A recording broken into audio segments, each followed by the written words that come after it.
ઝાલોદ તાલુકાના 4 ગામડાઓમાં એરપોર્ટ સર્વે મુદ્દે ખેડૂતોમાં અસંતોષ છે। પોલીસ બંદોબસ્ત સાથે એરપોર્ટ ઓથોરિટીની ટીમ શારદા ગામમાં પહોંચી હતી, જેમાં એરપોર્ટના રનવે વિસ્તારનો સર્વે કરવા કામગીરી શરૂ કરાતા ખેડૂતોએ વિરોધ કર્યો હતો। રજૂઆતો બાદ પણ સર્વેની કામગીરી ન રોકાતા ખેડૂતોએ હોબાળો મચાવ્યો હતો।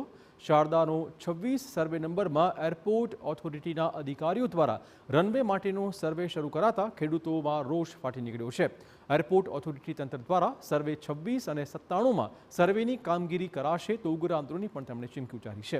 ખેડૂતના ભારે વિરોધ વચ્ચે પોલીસ બંદોબસ્ત લઈને કોઈ ઘટના નહોતી બની। કલેક્ટરની રજૂઆત બાદ પણ સર્વે કરાતા ટીમ દ્વારા કામગીરી શરૂ કરવામાં આવી હતી।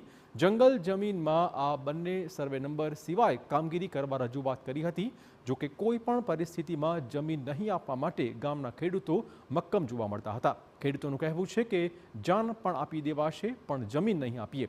યોગ્ય નિરાકરણ નહીં આવે ત્યાં સુધી વિરોધ કરવાની તેમણે ચીમકી ઉચ્ચારી છે। તાલુકાની અંદર જે ટાળાગોળા ગુલતરા શારદા ગામમાંથી જે એરપોર્ટ નીકળવાનું છે તેનો ખેડૂતો દ્વારા વિરોધ કરવામાં આવી રહ્યો છે। આજે સર્વેની ટીમ આવી અને વિરોધ કરવામાં આવે છે। આપણી સાથે અહીંયા ખેડૂતો હાજર છે, તેમની પાસેથી જાણવાનો પ્રયાસ કરીશું। શું કહેશો, શું વિરોધ છે? ડોમેસ્ટિક એરપોર્ટ માટે છેલ્લા 14, 15, 16 તારીખે જે સર્વે કરવામાં આવ્યો એના અનુસંધાનમાં અમને ખબર પડતા અમે એને રોકાયું હતું। પછી કલેક્ટર સાહેબને અમે આવેદનપત્ર આપ્યું। કલેક્ટર સાહેબ અમારી વચ્ચે આવ્યા અને અમને કીધું કે ટાટાવાળાનો સર્વે નંબર 97 અમે ઉપયોગ કરવા છે, બાકી કોઈ જમીન લેવાના નથી।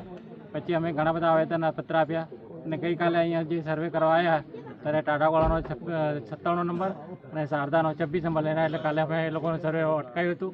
તે છતાં આજે તંત્ર ફરી આવ્યું અને સર્વે કર્યું છે, પણ એમાં સર્વે નંબર 26નો અમને વાંધો છે, કેમ કે એ વખતે કલેક્ટર સાહેબે અમને કીધું કે ટાટાવાળાનો સર્વે નંબર 97 જ અમે ઉપયોગ કરવા છે। જો આવી રીતે કલેક્ટર સાહેબ આજે જાહેરમાં કહેતા હોય અને બીજી વખત આવી રીતે છપી લેતા હોય તો કાલે અમને ભરોસો નથી।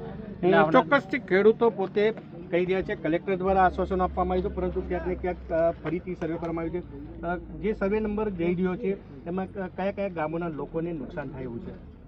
ઝાલોદ તાલુકાના શારદા ગામમાં જે રેવન્યુ સર્વે નંબર સિવાયની જંગલની જમીન હતી એમાં આરએફઓ સાહેબે અમને ગામ લોકોને કોઈને જાણ કર્યા વગર એ લોકોની સંમતિ આપીને આજે દબાણથી સર્વે કરવામાં આવ્યું છે।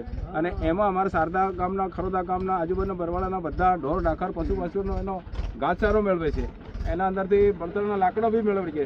એના અમારો સખત વિરોધ છે કે 26 સર્વે નંબર અમે તદ્દન બી આપવા બી મંજૂર હતી શારદાવાળા।